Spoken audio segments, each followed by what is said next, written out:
I don't think there are going to be any immediate changes in practice,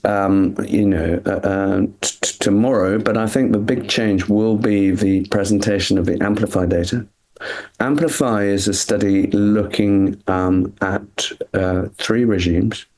The standard of care arm was either FCR or BR chemoimmunotherapy, something we no longer use in the UK, but it is a typical comparator for any studies really in frontline CLL.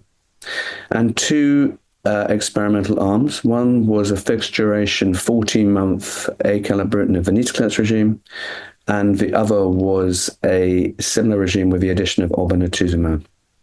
Now, I don't know what will happen in terms of licensing for the UK practice or then reimbursement, but I'm fairly sure that those discussions will be happening over the next few months. And I have a feeling that we may well have at least one of the experimental regimens available for us in the NHS.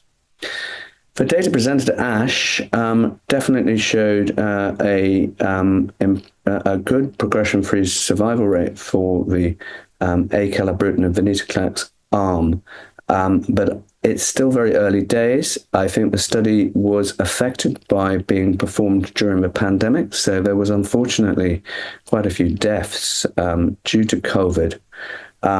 And I think probably we're going to need to see over time how this data compares to the other regimes we have out there.